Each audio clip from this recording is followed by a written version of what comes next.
Before we get started on the build itself, we want to take some time to talk about a few things about this build in particular that we want you to know about before we actually start building it.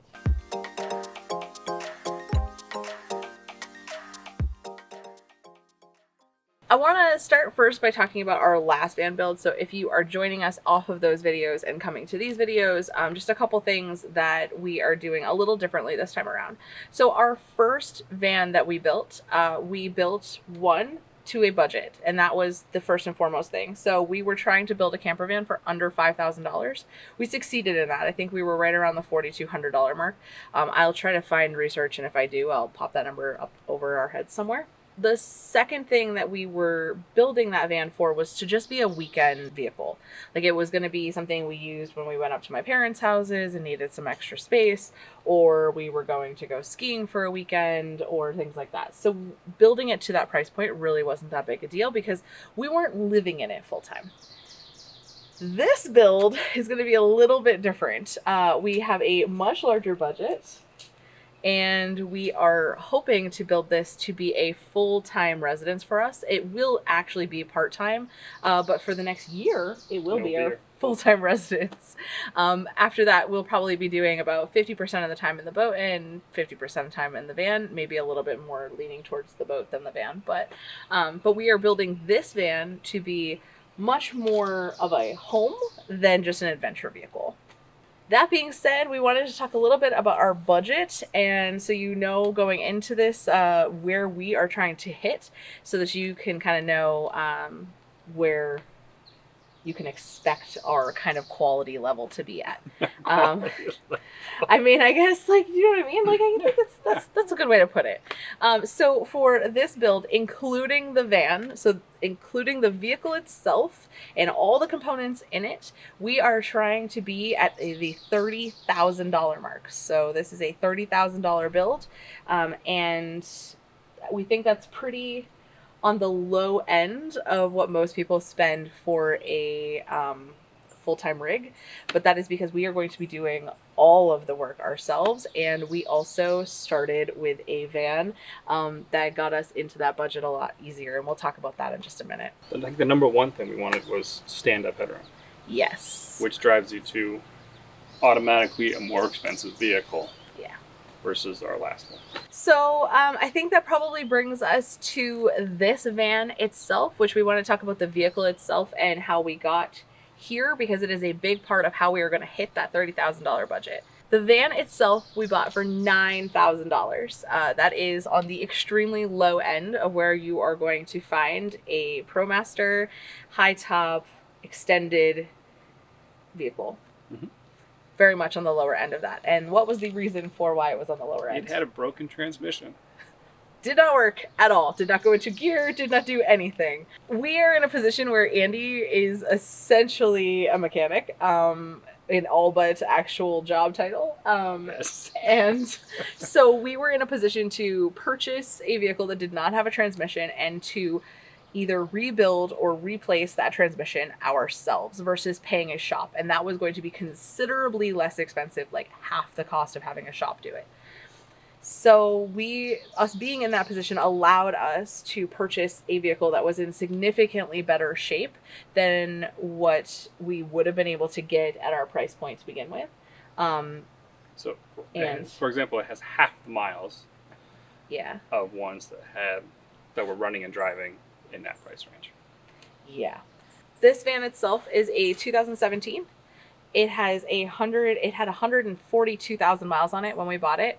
Did not have a working transmission, but did not have a lick of rust on it, except for a tiny bit of surface rust on the inside floor and a tiny bit of rust in the driver's side door well. But we are going to handle both of those things before we get started on the build itself. So it's taken Andy about 3 weeks to pull the transmission out of this vehicle. We thought we were going to rebuild it, got it apart, and the inside of it was... like, literally exploded. Like... There's chunks everywhere. It was not good. So we made the decision to just buy a rebuilt transmission to plop in here, and we have done that. Our original budget for the van itself and the maintenance required to make it a running and driving reliable vehicle that we could take on thousands of miles without concern was $20,000. We had around 16,000 of that budgeted for the van itself, and we had another 4,000 in just incidentals to be able to fix it up, whether that be tires, whether that be whatever it was. We have, after the transmission swap and all of the little bits of paint and stuff and a couple swaps, we needed to replace like a coolant bottle and a windshield, a couple other things. We are in for $14,752.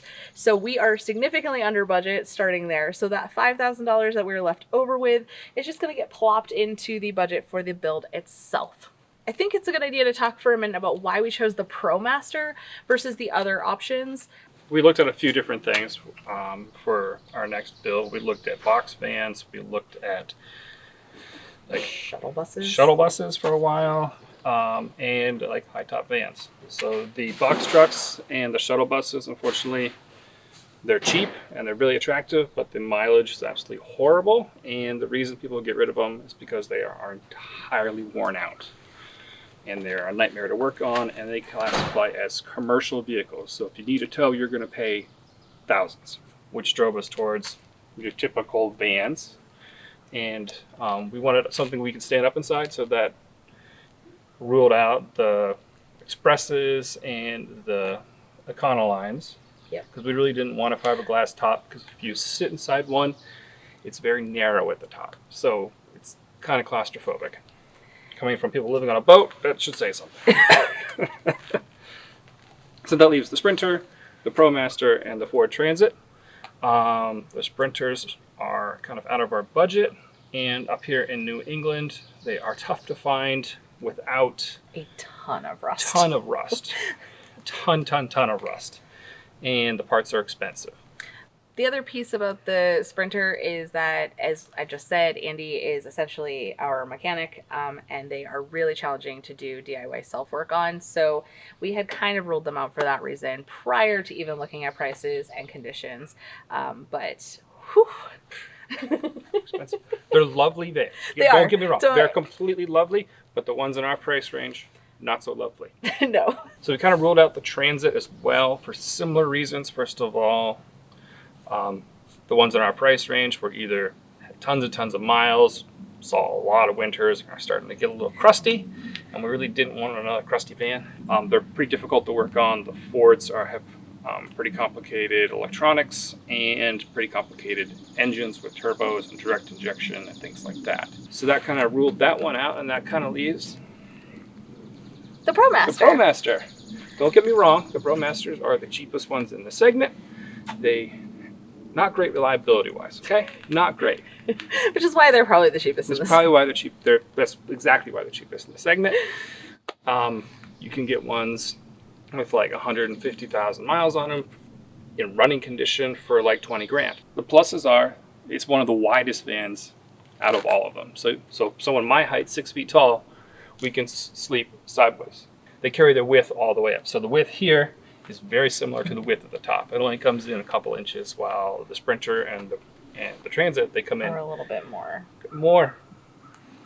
boat shaped. Not as bad, but it still is. Yeah. The reason that we were okay with, there were a couple reasons we were okay with this van in particular. The condition of the undercarriage is definitely one of them. It's fantastic. It had basically brand new tires and their all-terrains, which is fantastic. That's like $1,200 right there. And also it was relatively low mileage for our price range. And we actually saw the transmission issue as a positive, because the Promaster's number one issue is transmission issues. Well, number one major issue. Yeah. They have a lot of like little issues stuff here and there, but which aren't terrible to take care of, especially if you can do them yourself. Yeah. But the transmission is the number one major issue. So if we were starting out our adventures with a essentially brand new transmission, then we already knew that we were likely to get several tens of thousands of miles before we needed to deal with it again. And hundreds. I'm hoping we can get 100 out of it. So that is why this van in particular was very appealing to us. It came off of it was actually a fleet vehicle for an electrical company. We think it has had like thousands of car washes based on the paint, and what the underbody looks like. And it was pretty well maintained interior wise as well. Not a lot of smoke and those kinds of things. A company that clearly was taking care of their vehicles. So that was a big thing for us. In purchasing this van in particular. The gentleman we bought it from actually had a small dealership, and he was actually able to deliver it the 4 hours north for us for only $400, and I did include that in our budget price that was here. So that $14,700 includes the van itself, the tax, the title, the registration, the tow for the 4 hours north that it needs to go because we couldn't run it because it had no transmission, and the transmission replacement, a couple small things that we've had to replace, and then a new windshield. So I think all in all, there's definitely like, you could write books on about which van to get, but in our case, this one, for someone who's pretty handy at fixing things, we got a good deal, and this is what we went with. It checked all our boxes. In our next video, we're going to talk about how we are going to be planning for this vehicle, including what our major wants and needs are, how we are going to do all of our interior design layout in CAD, and some general just prep that we're going to be doing. We need to deal with some surface rust and just some painting that we need to just manage ahead before we can even start. So that'll be the next video, and we will see you then.